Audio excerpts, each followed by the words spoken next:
जय हिंद। आज के আমরা আলোচনা করব দ্বাদশ শ্রেণীর সংস্কৃত সাবজেক্টের একটি অত্যন্ত গুরুত্বপূর্ণ প্রশ্ন। প্রশ্নটি হলো আয়ুর্বেদ কি বা আয়ুর্বেদ কাকে বলে। আয়ুর্বেদের বিষয়বস্তু সংক্ষেপে আলোচনা করো। আমরা এই প্রশ্নের উত্তর দেওয়ার পূর্বেই আগে আয়ুর্বেদ সম্পর্কে দুই একটি ছোটোখাটো বিষয় জেনে নেই। দেখো, সমগ্র পৃথিবী যখন অজ্ঞানের অন্ধকারে প্রায় আচ্ছন্ন, তখন এই ভারতবর্ষই কিন্তু সমগ্র বিশ্বকে নতুনভাবে বাঁচার পন্থা শিখিয়েছে। ভারতবর্ষই প্রথমেই বিভিন্ন রোগের হাত থেকে বাঁচার জন্য মহাগ্রন্থ আয়ুর্বেদের রচনা করেছে, অর্থাৎ আয়ুর্বেদের জন্ম কিন্তু এই সুমহান ভারতবর্ষে হয়েছে। এবার আসছি আয়ুর্বেদ কথার ব্যুৎপত্তিগত অর্থ কী। আয়ুর্বেদ কথাটির ব্যুৎপত্তিগত অর্থ জানার আগে আয়ুর্বেদ কথাটিকে আমরা ভেঙে দেব, অর্থাৎ সন্ধি বিচ্ছেদ করে দেব।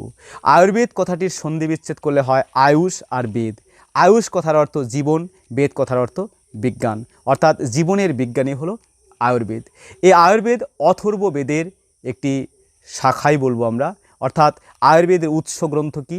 আয়ুর্বেদের উৎস গ্রন্থ হলো অথর্ব বেদ, অর্থাৎ অথর্ব বেদই হলো আয়ুর্বেদের জননী। এবার আসছে আয়ুর্বেদ গ্রন্থ কে রচনা করেছেন। এ নিয়ে অনেক ঐতিহাসিকরা অনেক মত দিয়েছেন, তবে অনেকেই মনে করেন যুক্তিসঙ্গত মত এইটি যে এই আয়ুর্বেদ গ্রন্থ রচনা করেছেন মহর্ষি আত্রেয়ের শিষ্য অগ্নিবেশ। তো অগ্নিবেশ যখন গ্রন্থটি লিখলেন, তারপরে অনেক দিন কেটে যাওয়ার পরে গ্রন্থটি প্রায় হারিয়ে যাচ্ছিল, আর ঠিক সেই সময় মহর্ষি চরক অগ্নিবেশের গ্রন্থটিকে আরও সুন্দর সুসংবদ্ধভাবে রচনা করেন, তার নাম হয় চরক সংহিতা। তাহলে এখান থেকে কিন্তু কতগুলো প্রশ্ন আমরা জানলামই যে আয়ুর্বেদ কথার অর্থ কী, বা আয়ুর্বেদ কথাটিকে ভাঙলে কি পাওয়া যায়। আয়ুর্বেদ কথাটিকে ভাঙলে পাওয়া যায় আয়ুষ আর বেদ। আয়ুষ আর বেদ কথার অর্থ জীবনের বিজ্ঞান। আয়ুর্বেদ রচনা করেছেন কে? মহর্ষি আত্রেয়ের শিষ্য অগ্নিবেশ, আর পরবর্তীকালে সেই গ্রন্থটিকে নতুনভাবে সংস্কার করেছেন কে? আমাদের চরক। এবার আসছে আয়ুর্বেদের মূল উৎস কি আমরা দেখব। আয়ুর্বেদের মূল উৎস আমরা আবার দেখলাম যে অথর্ব বেদ। এবার আয়ুর্বেদের সংজ্ঞা কি বলা হয়েছে, আয়ুর্বেদ কাকে বলে। দেখো, আয়ুর্বেদের সংজ্ঞা কিন্তু চরক সংহিতায় দিয়ে দিয়েছে। কি সংহিতায়? চরক সংহিতা। তাহলে চরক সংহিতায় কিন্তু আয়ুর্বেদের সূত্রটি দেওয়া হয়েছে আয়ুর্বেদ কাকে বলে, আয়ুর্বেদ কি। দেখো কি বলেছে, হিত আহিতম সুখম দুঃখম আয়ুঃ তস্য হিত আহিতম মানম চ তচ্চ যত্র উক্তম আয়ুর্বেদা স উচ্যতে। এবার দেখো, যে গ্রন্থে হিত আয়ু, অর্থাৎ যার আয়ু দীর্ঘ এবং কোন কারণে দীর্ঘ, কেন একজন মানুষ দীর্ঘদিন বাঁচেন সেই কথা। অহিতায়ু, আর যার জীবন রোগ ব্যাধি সন্তাপে জর্জরিত এবং আয়ুও কম। সুখ আয়ু, অর্থাৎ একজন ব্যক্তি বেঁচে আছেন খুব সুন্দরভাবে সুস্থভাবে আনন্দে বেঁচে আছেন। দুঃখ আয়ু, আর একজন বেঁচে আছেন প্রচণ্ড কষ্টে রোগে ব্যাধিতে মনোকষ্টে যন্ত্রণায় বিশৃঙ্খলায়। এই চার প্রকার আয়ুর জন্য, তাহলে কি আয়ু? হিত আয়ু, অহিত আয়ু, সুখ আয়ু আর দুঃখ আয়ু।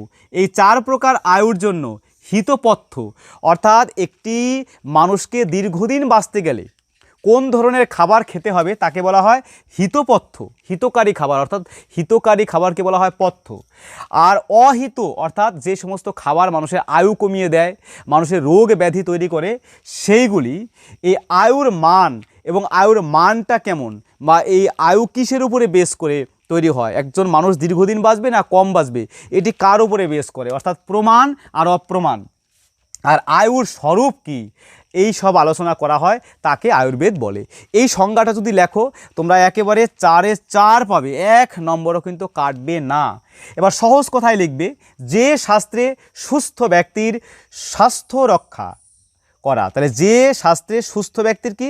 স্বাস্থ্য রক্ষা করা, অর্থাৎ যিনি সুস্থ হয়ে আছেন তার স্বাস্থ্য যত চিরকাল ভালো থাকে সেই বিষয় থাকে, এবং রোগী ব্যক্তির রোগ দূর করা, আর যে ব্যক্তির রোগ হয়ে গেছে সে ব্যক্তির রোগ দূর করার পদ্ধতি বিস্তারিত এবং বিজ্ঞানসম্মতভাবে আলোচনা করা হয়, তাকে আয়ুর্বেদ বলে। অর্থাৎ যে গ্রন্থে তুমি রোগী হওনি কিন্তু কোনো দিন তোমার রোগ হবে না, সেই সমস্ত বিষয়বস্তু আলোচনা করা হয়। আর যদি রোগ হয়েও যায়, সেই রোগ সম্পূর্ণভাবে একেবারে গোড়া থেকে শেকড় থেকে উপড়ে ফেলার জন্য যেই বিধি নিয়মগুলো আলোচনা আছে যেই গ্রন্থে, সেই গ্রন্থটিকে বলা হয় কি? আয়ুর্বেদ। বেদ।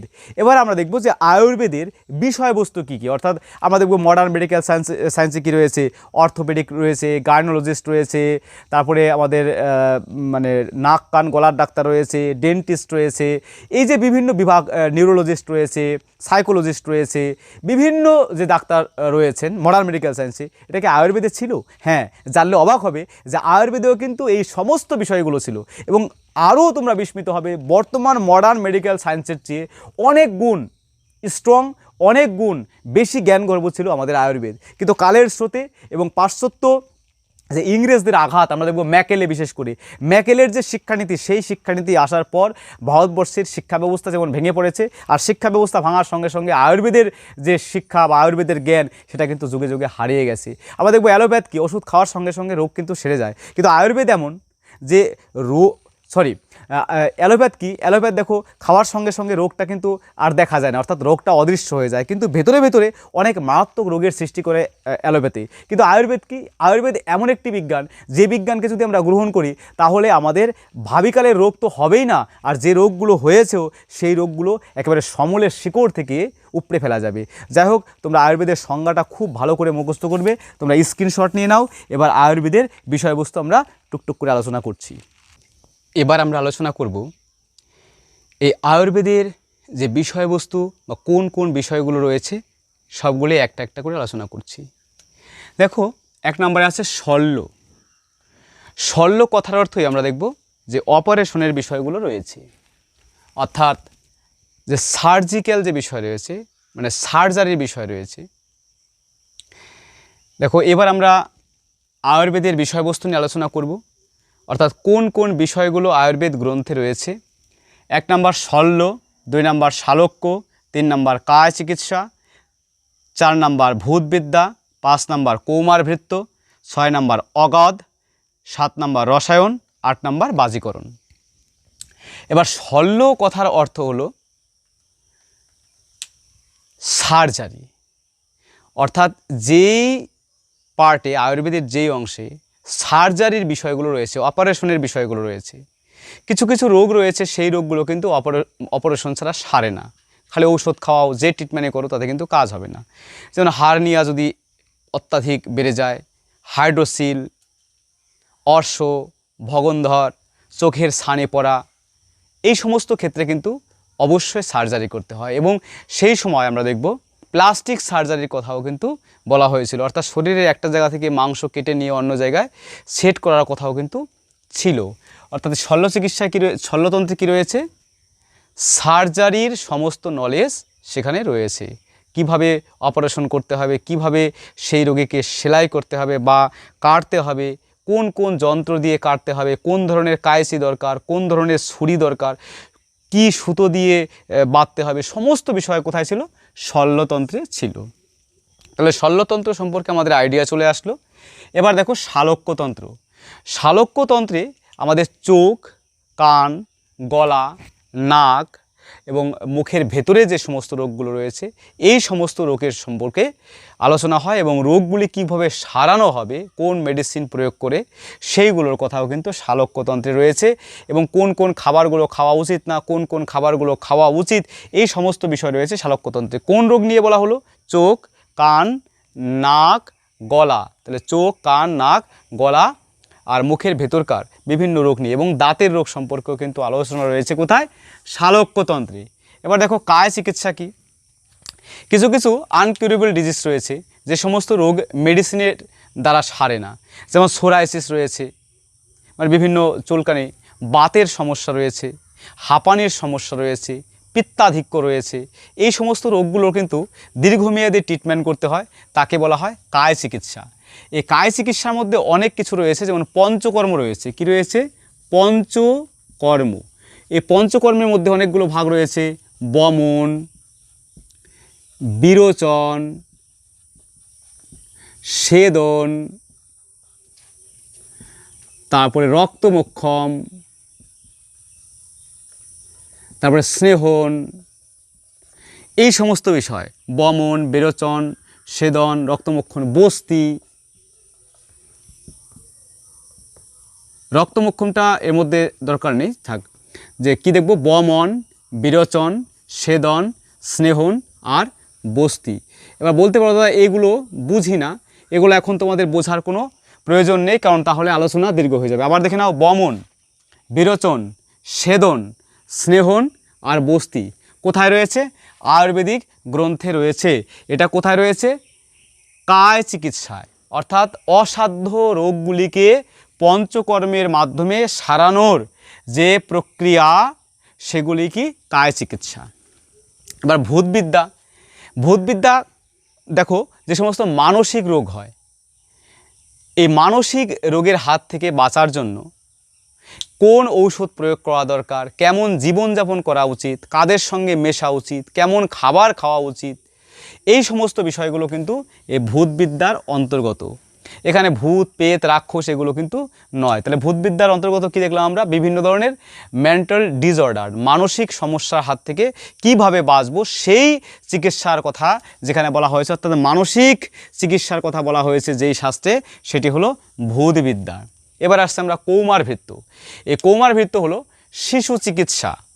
যেমন কোনো শিশুর জন্ম হলো, জন্মের পরে বিভিন্ন রোগ হচ্ছে, সেই রোগগুলো কিভাবে সারানো যায়, একটা শিশু পুরোপুরি হেলদি কিভাবে থাকতে পারে।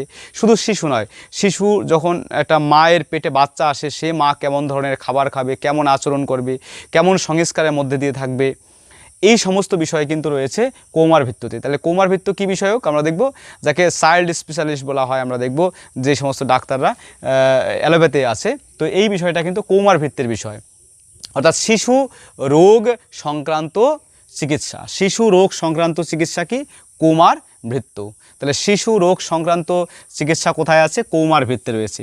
অগত টক্সিলজি বলা হয় বিষতন্ত্র, অর্থাৎ কোন কোন গাছ থেকে কোন কোন পদার্থ থেকে বিষ তৈরি করা যায়, সেই বিষ দিয়ে প্রাণীদের হত্যা করা যায়, বা কারো যদি সেই বিষের দ্বারা আক্রান্ত হয় তাহলে সেই বিষের হাত থেকে কীভাবে বাঁচা যায়, এই বিষগুলোকে শরীর থেকে বের করে যাওয়ার জন্য কোন কোন উপায় রয়েছে, এই বিষে কি কি ক্ষতি হতে পারে, বা এই বিষগুলোকে শোধন করে কোন কোন ঔষধ তৈরি করা যায়, সেগুলো রয়েছে অগততন্ত্রে।